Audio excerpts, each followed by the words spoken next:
forged on the gridiron in September. Perfected in the magic of March. Again, rebounded by Indiana. The game is over. For the fans who love the crunch of the pads, prefer a dunk, Oh, he just shook the gravity. and expect nothing but the best. It's Bigger Ten. Here's Steve Dace. Indeed, I'm Steve Dace. Welcome to this week's episode of Bigger Ten, alongside my co-host, but you know by now, never partner, the one and only Aaron McIntyre. And Aaron, we are, can you believe it, a third of the way through the season already. The thought occurred to me earlier this week, and then I just decided I don't want to think about that, so I stopped thinking about it. Indeed, it's depressing how long it takes for this season to get here and then how fast it goes by. That's why savor every last week of the gloriousness that is a college football season, which we will savor with our Big Five here on Bigger Ten. Let's start with, we had a Penn statement last week. We've got, to lead things off, we've got a Buckeye statement this week. I mean, I know Wisconsin has struggled on offense now. They struggled during the COVID year, but I think we're kind of agreeing to just, with limited exceptions, throwing the COVID year out, except for like the top teams. Everything else is, basically sketch data. But the offense was not good last year. Graham Mertz has basically played one good game in his college career, and it was his debut in the COVID year against Illinois on a Friday night, if you remember, right? That's the one performance he has had that lived up to his recruiting hype. It's one thing, though, for Wisconsin to go up against an Ohio State, have that offense struggle, maybe lose like 31-10. But now you're watching the Wisconsin defense just get flat out clowned by Ohio State. Like you even mediocre to bad Wisconsin teams, you don't see the defense get clowned the way it did by Ohio State. So maybe two statements are being made here, Aaron. I don't know, but the Buckeyes clearly, there's at least one being made, and the Buckeyes made it on Saturday night. The Buckeyes can do that to anybody. It's just a matter of will they. I think that's the main thing to take away from this, because I'm going to give Wisconsin the benefit of the doubt more often than not, especially when it comes to the defensive side of the ball. But I will say it is rare. I'm not sure the last time I've really seen a Wisconsin team just be completely annihilated as they were against Ohio State. They are at the very worst respectable, even when they're playing against teams that should beat them. And so to see them go out there and just, as you said, clowning, I think is a good word. I looked up towards the middle end of the second quarter, and I could not believe it was on my auxiliary monitor as I was watching the Iowa game. I could not believe just wide open spaces. Mm-hmm. That never happens. Mm-hmm. That never happens for Wisconsin. And so that's something I would be very concerned about. Again, there's just not a whole lot of there. I keep saying that. I keep returning to that with Wisconsin this year. Other than I think the program's longest run from scrimmage against, what was that, Illinois State or whatever. I can't even remember. 98 yards 98 or something? 98 yards. That's about the only thing. And it was against FCS Illinois State, yeah. Yeah, that's about the only thing this year that I can think of. Oh, wow, Wisconsin is kind of scary because they just don't, they look lethargic overall as a program. So do you think this is more of a statement that Ohio State's just that much better than everybody in the Big Ten? And we were saying this at this time last year too, by the way, remember?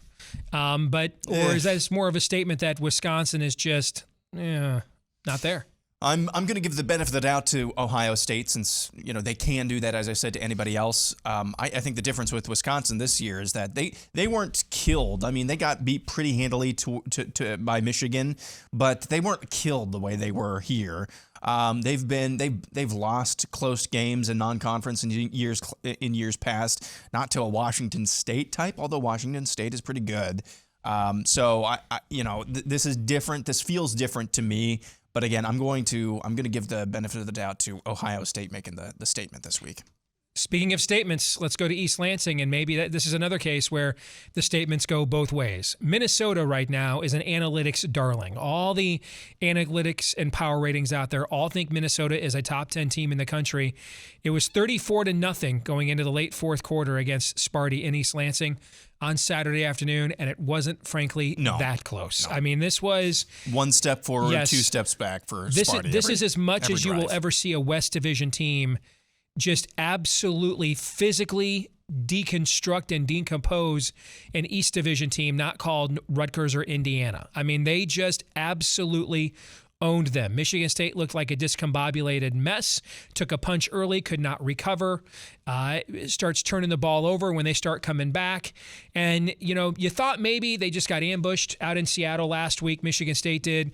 And we all know they're not a great secondary. They weren't last year. Michael Penix was hot.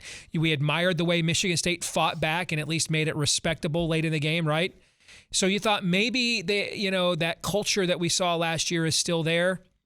I mean, I know that whole hashtag Tuck coming thing. All we saw Saturday was Tuck sweating. I mean, a lot. Like it was 90 degrees out, but it was like only 60, okay? Looked like me. I mean, that was a physical domination by Minnesota against Michigan State. So, same thing as before. Which side made the bigger statement here? The Gophers about, hey, maybe they've arrived. Look at the schedule. They've got to win over the East now on the road, and they don't play Michigan and Ohio State. They've got a huge scheduling advantage the rest of the way, right? So is it more of a statement about them, who was my preseason pick to win the West, or is it more a statement about why John Murray at Southgate Sportsbook said before the season the only team in America that his casino had taken a position on was Michigan State, that they were willing to take all the over the win total money they could get because they don't think Michigan State's that good? Or is it both? Question. If Mel Tucker was a horse bleep coach last week, what was this week? Ooh, and those are his own words, man. That's what he said about himself. So there you go. It's the latter for me. This says more about Michigan State. Not taking anything away from Minnesota. That was as impressive as an effort. I watched almost that entire game. That was as impressive as an effort in an opening week. I couldn't turn it off. I was like incredulous I was watching it, actually. Opening week conference game, as you will see anywhere. And it proves, I think, that the non-conference slate for Minnesota was no fluke. They just put Sparty. It was like watching a big old polar bear put, Sparty underneath their butt and just sitting on them for the entire game. It was just utter bully. It was bullying, really. That's what I saw. And I thought, hey, they at least kept it within, 3 possessions at halftime, 3 or 4 possessions at halftime. They came out the second half, drove it right down the field, and then fumbled it at like the 2-yard line. I'm like, man alive. It was frustrating to watch if you're a Sparty fan, because every single drive, it seemed like it was 1 step forward, 2, 3 steps back. So this is more of a statement about Michigan State right now. And again, maybe still too early to write them off, but that's 2 weeks in a row now of just kind of getting your butt handed to you against 2 decent teams. Minnesota, I think, is probably a better team than Washington. But still, just to look manhandled like that 2 weeks in a row, at least last week against Washington, you kind of came back in garbage time. This week, you had no prayer. Michigan State's next 5 games, if I have them committed to memory: Maryland on the road this week, Ohio State at home, Wisconsin at home, at Michigan, Illinois on the road. Those are its next 5 games. Conceivably lose the next 5. Yeah, I mean, tell me which one of those 5 right now you would say definitively they are favored in. The closest, I don't think any of them. Illinois might be the closest. Maybe. All right, let's go to Michigan and Maryland. So Michigan finally decided to go ahead and play a team with an active heartbeat in the 2022 college football season. And they took a punch. And we broke a lot of this down on the channel over on Michigan Podcast, so I don't need to reset 30 minutes of content here. Just my own Cliff's Notes version that I want to find out what you think as the impartial observer here. I actually give more credit to Maryland the other way around watching this game. I mean, every other Maryland team we have seen, they start off a game like, the ball bouncing off the kickoff, off the guy's face mask, and it's a touchdown the next play. It's 21-0 end of the first quarter. See you next week. Or when Michigan made it 34-19, it ends up being 51-19. Maryland shuts it down. I've not seen Maryland play with that level of grit and mental toughness. If you look at the box score, it's not like Michigan played poorly. I kind of think maybe we might have undersold Maryland here a little bit. Team that won 7 games last year, won a bowl game, brought a lot back, has had, I think, 3 straight top 30 recruiting classes. Maybe they're just kind of a decent 8 or 9 win team, and it was more of a step up in competition with Michigan than we thought. But what do you think? Probably a little bit of both. The truth is probably somewhere in the middle. I will say it does seem that, to go in there, to fumble the opening kickoff, get hit with a touchdown the very next play, you're down 7-0 in a snake pit. That is Michigan Stadium, just 7-8 seconds into the game. And then to come back and have the composure to be able to at least, put one foot in front of the other. That actually is, I don't mean that to sound like faint praise. That's pretty impressive, actually. I will just ask Steve, as a Michigan fan, is it too much for Michigan with all the resources and recruiting that you guys enjoy to cover just an 11-point spread at home and not give up multiple 3rd and 4th and longs on the final garbage time drive? Asking for a friend. Is that too much? You sound like a friend that maybe laid 11 there with Michigan down the stretch. Yeah, I had him on a teaser. No, Yeah. I had him on a teaser. Oh, so you took the 7 points off. I got you. Or the 6 points off. Guess which was the only leg of that teaser to not hit? That would be Michigan. So, yeah, apparently that's too much to ask. But Michigan, I'm not really sure how much you can take away from that game if you're a Michigan fan. Yes, you got punched in the mouth, but offensively, have you really played a solid defense yet? You're going to find out this weekend, and we'll talk about that in a couple of topics. But I'm not really sure how much you can take away from this effort if you're Michigan. I think there's equal parts that's concerning and equal parts, hey, that's actually encouraging that we were able to take a punch and come back. But I'm not. Again, I would caution, don't read too much into this game if you're Michigan. If we agree right now that Minnesota is the best team in the West, at least the analytics do. The analytics love Minnesota. ESPN FPI right now gives Minnesota slightly better odds of going 11-1 than Michigan, and it has Michigan ranked 4th. All right, so the analytics love Minnesota. So let's grant the point that Minnesota is the best team in the West, at least right now. Who's the second best team in the West? Man, I just got done ripping on them a few minutes ago, but I still want to go with Wisconsin. I still trust them more. I'm still going to give them the benefit of the doubt over Purdue at this moment. Because Purdue, I just don't trust them. I really don't trust them. I think they can beat anyone. I just don't know if they have the composure and discipline to do so. Really, that's required. How you eke by FAU, and I know Aiden O'Connell was out, yes.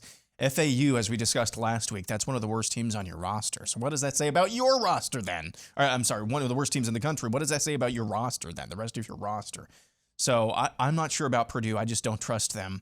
I'm going to give the benefit of the doubt to Wisconsin. I still think they're solid enough on both sides of the ball. They have an identity on offense, which I don't really think anybody else, like Iowa.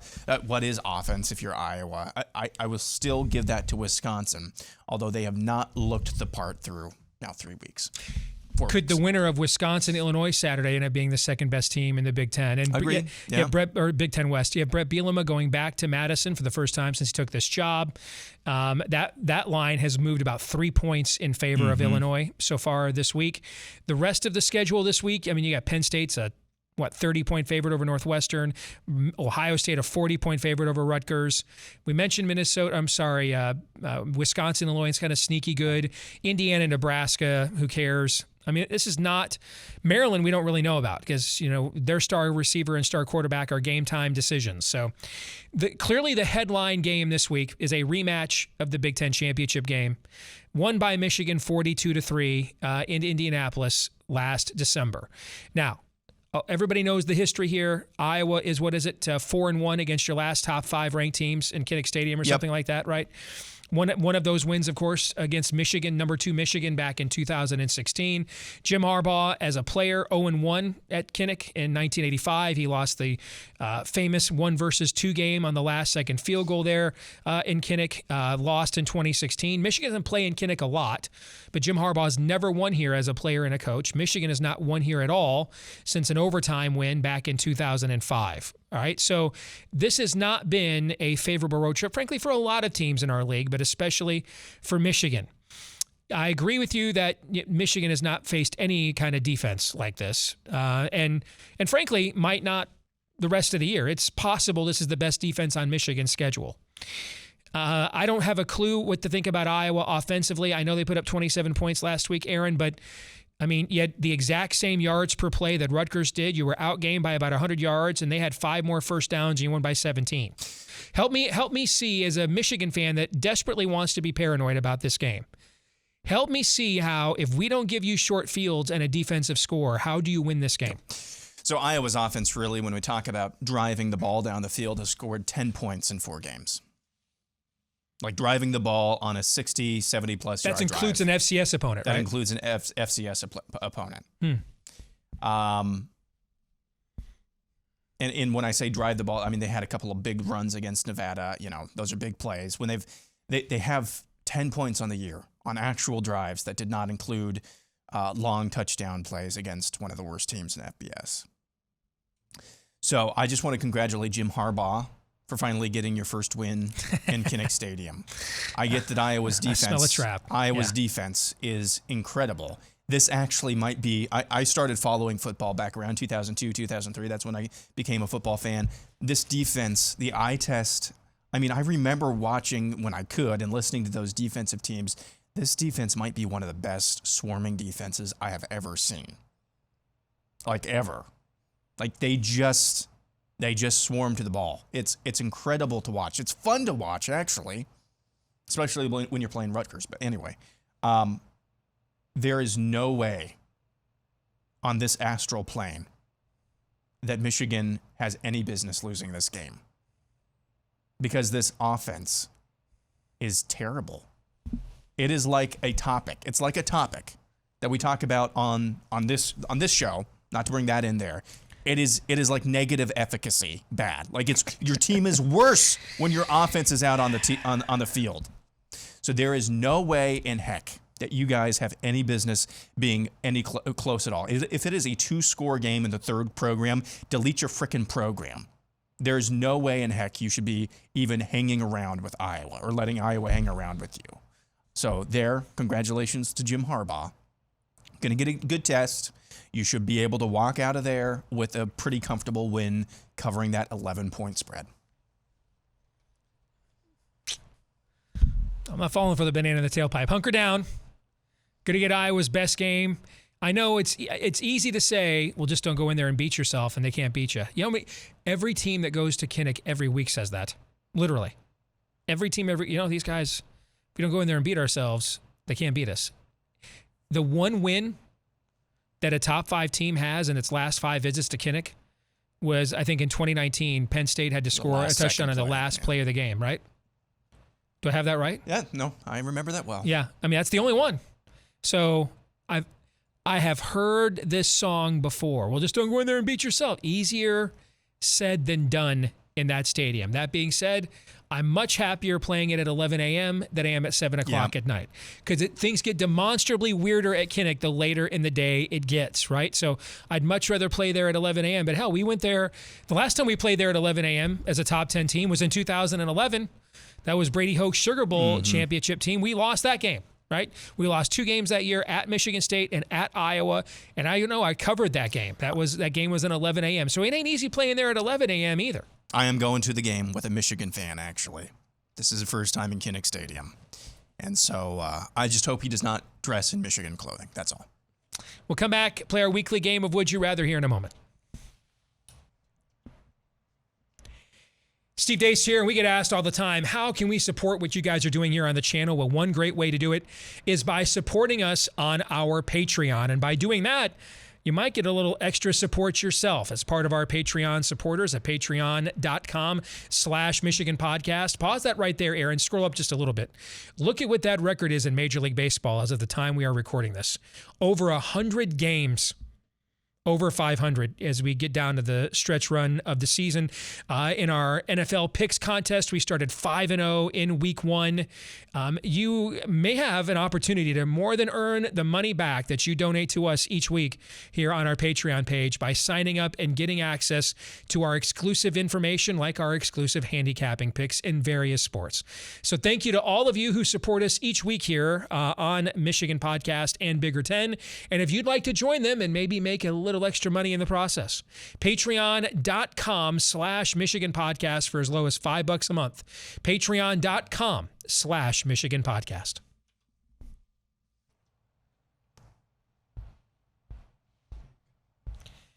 Time for a weekly game of Would You Rather. Aaron, we begin with you. Would you rather bet over team total for Rutgers at Ohio State or Northwestern at Penn State. So Northwestern is 12.5. I don't know what Rutgers is. Do you have any idea? I don't. Let's say it's 14. Oh, Rutgers. You'd rather bet Rutgers over 14 than Northwestern over 12? I think in garbage time, there's a better chance that good relationship there. The former DC with his former OC Ryan Day garbage time may not run it up on him. Yeah. Let's say Rutgers. I have no faith in Northwestern's offense right now. I don't know who I have less faith in. Northwestern gets like Iowa. 400 yards a week. They just turn the ball over like 17 times a week. So, and I think Penn State's defense is a little bit improved as well. So I don't want to touch Northwestern. Okay. Although that's a good one. That is a good one. Would you rather bet Purdue money line or Iowa money line? Iowa. I mean, you look at the trend line we just talked about with top 5 teams there. It's J.J. McCarthy's first start. And I know everybody on the Michigan side is like, dude, just don't play hero ball. Well, that's kind of his jam, you know? So big revenge spot, you know, you absolutely decomposed Iowa on national TV last year. Okay? There's no chance you guys win. Or lose, I'm sorry. Don't believe that. Don't believe that. I've seen better Michigan teams than we think this one is go to Kinnick and lose. Now, they were against probably better Iowa teams. I'll grant that. All right, for you. Would you rather be Wisconsin or Michigan State right now, each of which trying to bounce back from disappointing 2-2 starts? Oh, man. This is also a good one, but I think my gut says Wisconsin. I think until Maryland proves me wrong, I'm going to put them in the improved category. What's difficult with Wisconsin is that they're basically playing some degree of a mirror image of themselves. So I think Illinois is going to give Wisconsin all it can handle.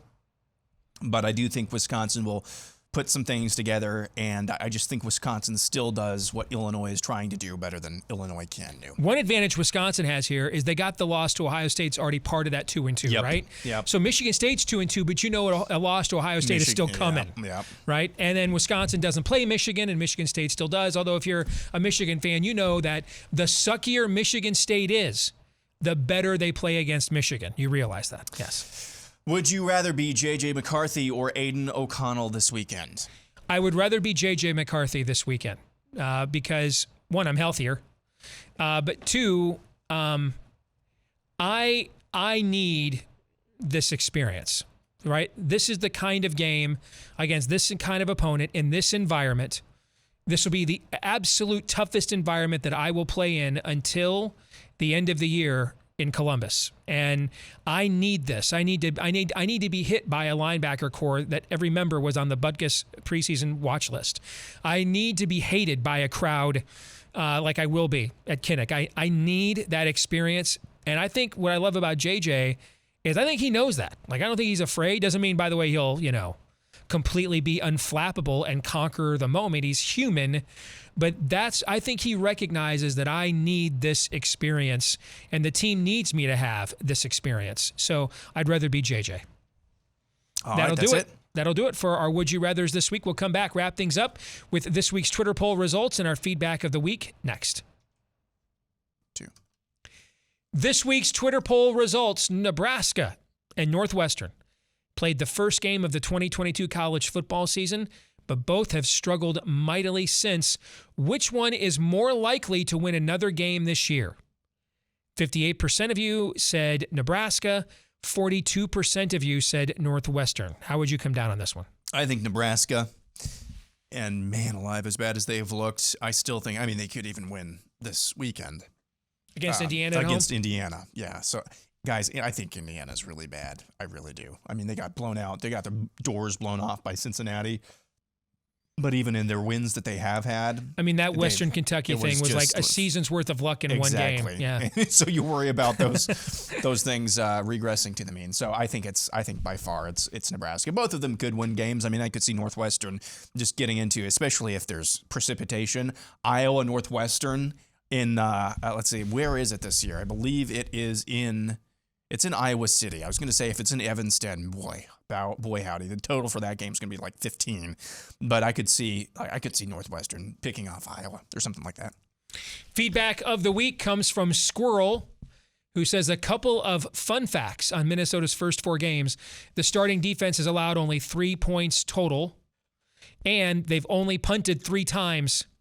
There are even more crazy stats like that if you really dig into it. I don't care who you're playing. And, Minnesota's schedule prior to last week was frankly about the same as Michigan's. I guess Colorado is better than anybody Michigan played, but Colorado also might be the worst Power 5 team in America, right? So it's not like they're remotely good. Still, those kinds of numbers against any sentient life form are not easy to accumulate. And then Minnesota went out there and they backed it up on the road against a Michigan State team that was desperate to get back on the winning side. So I don't know, man. That sounds really only punting 3 times. That's, as an Iowa fan, that sounds really boring. But you do you. Did the Rutgers-Iowa war of punt gods It did live not. up to the hype? It did not. No, Torrey Taylor won that battle, but there weren't as many punts, I think, as people were expecting, which is disappointing.